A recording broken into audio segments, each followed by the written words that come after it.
He betrayed me, humiliated me, and tried to destroy me. But my turnaround will leave you speechless. I never thought I'd have the courage to write my story, but I feel I need to. Maybe someone reading this is going through something similar and will find some strength here. The first memory that comes to mind is the feeling of suffocation I experienced every day. I'd wake up with a tight throat, not because of any physical problems, but because fear and pressure had been with me since I was young. It was as if my life had been written by someone else and I was just following the script. The worst part is that I believed it. I truly believed I couldn't survive without my husband, that I depended on him even to breathe. I was convinced that if he ever left me, I would fall apart. Now I see how manipulated I was, but at the time, it seemed absolutely true. My name is Livia. I'm 39 years old, and this story unfolded over the past few years. I married young, at 24, and lived almost half my life believing my role was to be the perfect wife, the one who smiled, took care of the house, and was content with the life her husband offered. Roberto was always seen by others as a successful man, a businessman, well-connected, financially successful. To many, I was the lucky one who had won over a rich and powerful man. But inside my home, the reality was different. He belittled me with every gesture, with every sentence. He told me I couldn't handle money, that I was naive, that if it weren't for him, I would be lost. I smiled in public, but cried alone in the bathroom. The turning point began when I discovered the betrayal. It wasn't a cinematic incident, but a trivial detail that made me open my eyes. One day, when I accidentally picked up his phone, I saw a notification with the name Amanda. My heart raced, but I still tried to deny it to myself. Days later, I knew for sure.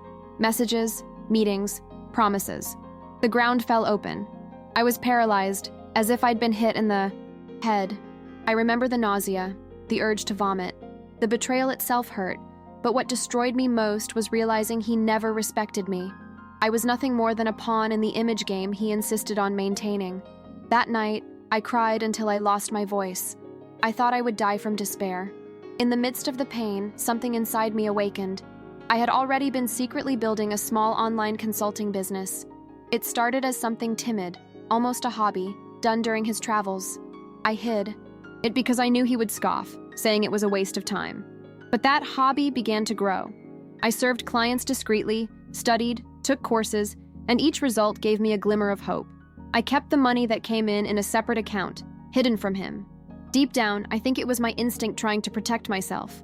When I discovered the betrayal, I realized this secret work could be my way out. It wasn't an easy decision, because fear screamed louder than courage. I started talking to, Patricia, my best friend. She always believed in me, even when I didn't.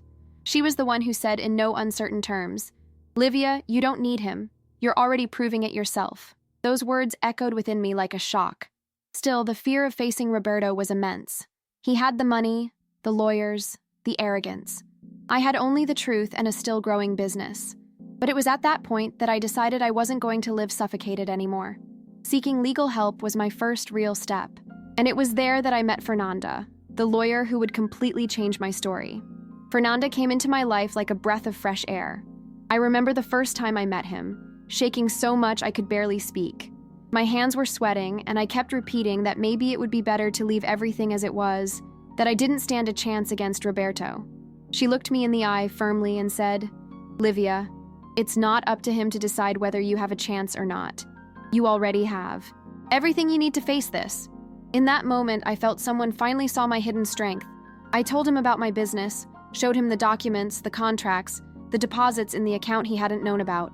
It was the first time I'd spoken about it out loud, and I confess I cried with relief. The process wasn't easy at all. When Roberto found out I wanted to separate, he turned into a monster. The man who had seemed polite and elegant to everyone else was gone. He yelled, threatened, and told me I would regret it.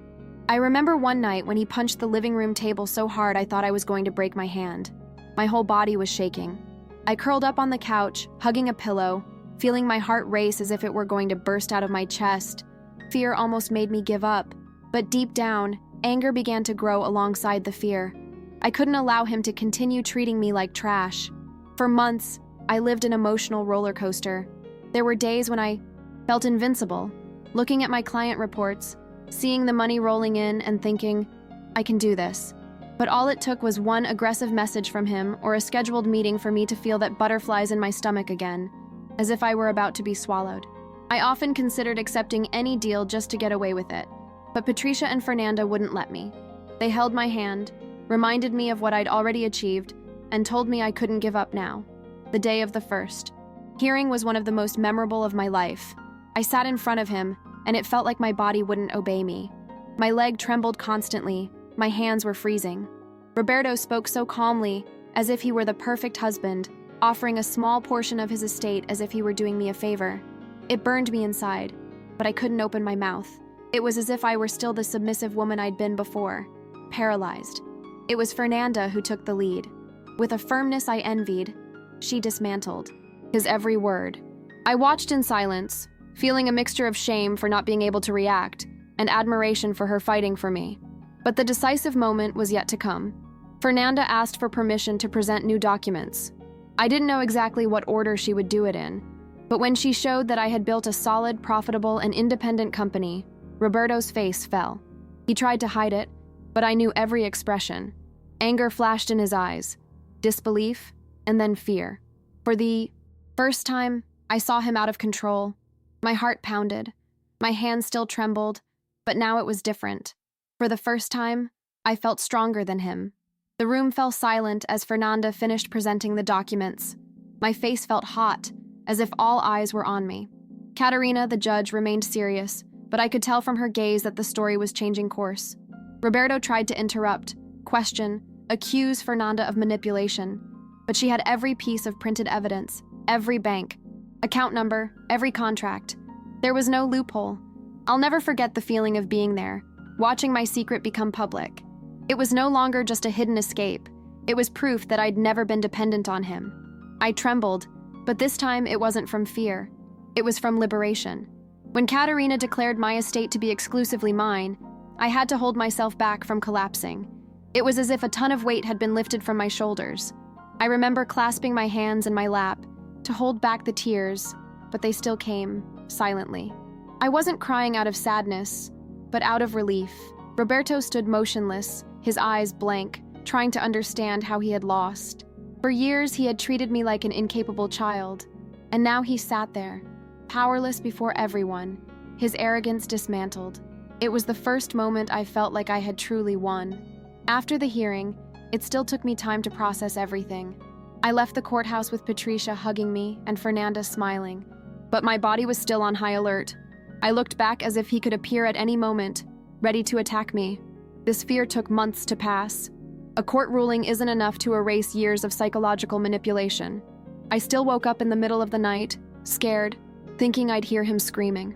I still felt guilty, as if I'd done something wrong in fighting for my rights. It was a slow process of reprogramming my mind to believe I deserved the freedom I'd earned. But life began to change. Little by little, I began to take charge of my company head-on, unafraid to hide anything. I expanded the team, invested in new projects, and saw my business grow in ways I couldn't even imagine. Each contract closed, each satisfied client, was like a piece of my heart being restored. I looked in the mirror and recognized myself again. Not as the woman who lived under the orders of a controlling husband, but as someone capable of building her own life. This transformation wasn't quick, nor was it painless. There were days when I cried from exhaustion, when I thought about giving up, but I had nowhere to go back. One of the most symbolic moments for me was when I decided to open a social project for women in similar situations. I knew what it was like to be afraid of not being able to stand on your own, of believing that life only made sense alongside someone who diminished you. Creating this space was like giving back to the world what I received from Patricia and Fernanda: support, strength, and a vision for the future. At first, I thought no one would show up, but soon stories began to arrive that seemed like copies of mine. Then I understood that my struggle hadn't been just about me, but about so many others who needed living proof that it was possible to rise up. Even after winning in court, I didn't become a solved case overnight. There were days when I woke up and fear still lingered, as if Roberto could reappear at any moment to haunt me. My body still reacted, with tension, my heart racing for no apparent reason, my breath shallow.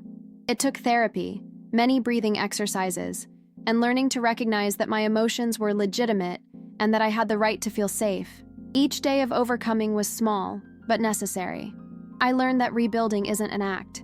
It's a daily sequence of small decisions. Getting up, working, smiling, even when my heart tells me to run away. My relationship with Patricia strengthened like never before. She wasn't just there, as a friend, but as a witness to my transformation. We talked about every victory, every fear that arose. Often, I'd return from meetings tired, nervous, and ready to give up, and she'd say, "Look how far you've come, Livia. Don't forget that." These words became my mantra in moments of weakness. I learned to value not only the financial victory, but also the emotional freedom I'd achieved. Her friendship was a constant reminder that we don't have to go through everything alone, that it's okay to accept help. My company, which began as a small hidden project, is now recognized in the market. Every client I receive, every contract I sign, is proof that my capabilities are independent of anyone else. I remember sleepless nights, working alone in the kitchen with my spreadsheet open, feeling the weight of making everything work. Today, I look back on that effort and smile, knowing that every mistake, every failure, was part of my learning experience. There is no growth without pain. And I've grown a lot. More than money, I've gained self-esteem and the confidence to face any situation. The hardest part was learning to deal with emotional freedom. After years of being diminished, having the power of choice in my hands was scary. I felt guilty for wanting to say no to certain situations, for putting myself first. But little by little, I began to understand that my life wasn't about pleasing anyone. I started traveling alone, pursuing hobbies, going out with friends, laughing, without guilt. Every small decision I made reminded me of my capabilities. The fear still exists, but it no longer paralyzes me. Today, I can feel the pleasure of my own autonomy without feeling like I'm making a mistake. What moves me most is realizing how my story has begun to inspire other women. I receive messages from strangers telling me they've started their own businesses, left abusive relationships, and realized their own worth. Each story reminds me that I fought not just for myself, but for so many others trapped in similar silences. And I've learned that victory isn't just in the courtroom, nor in the numbers in our bank accounts. Real victory is feeling that we can walk with our heads held high, that our choices are respected, and that we are capable of rebuilding our lives even after years of manipulation and pain. Over time, I began to notice subtle changes in myself that hadn't existed before. Walking down the street without fear of being stared at, responding to important emails with confidence, making big decisions without consulting anyone. All of this seemed simple, but for me, it was a daily victory. Every step I took reinforced that the dependence I felt on Roberto was just an illusion created by years of manipulation. My shoulders felt lighter, my chest more open, as if each autonomous decision had lifted a pound of fear from me. And in a way, it was liberating to realize that the life I'd built was far richer than any status or wealth he could offer. Even with all the success, bad memories still surface from time to time. There are days when I find myself reliving arguments, threats, moments when I felt less than I really am. But I've learned not to identify with these memories. They exist, but they don't define who I am. Today, I can acknowledge the feeling without allowing it to paralyze me. It's a daily learning process that requires patience with myself. I've discovered that overcoming pain isn't the absence of pain, but the ability to keep moving forward despite it. Each stumble has become a reminder of strength, not weakness. Creating projects for other women has become a life purpose. Seeing someone leave an abusive relationship, start their own business, or simply regain their self-esteem gives me a sense of fulfillment that no amount of money can buy. And it was in this process that I understood the true value of my victory. It wasn't just about gaining possessions or proving him wrong, but about reconnecting with myself and my potential. This sense of personal power, of freedom, is something I want all women to experience. Today, when I look back, I see not only the woman who suffered, but the woman who fought, who fell, got up, and built a solid life with her own hands. I know I still have fears. I still feel old pains, but I'm no longer held hostage by them. I discovered that strength isn't the absence of fear, but the courage to face it every day.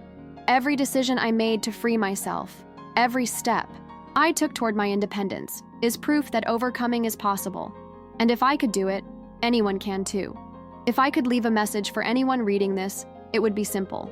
Life doesn't have to be lived in fear or dependent on someone who belittles you. It may hurt, it may seem impossible, but there is a way. You have to believe in yourself, seek help, make mistakes, get up, and keep going. Freedom and autonomy aren't privileges, they're achievements. And when you finally achieve them, you realize that victory lies not only in what you've accomplished, but in the courage you had to get up and bounce back. Today, I am my own proof of overcoming adversity, and I want you to find yours too.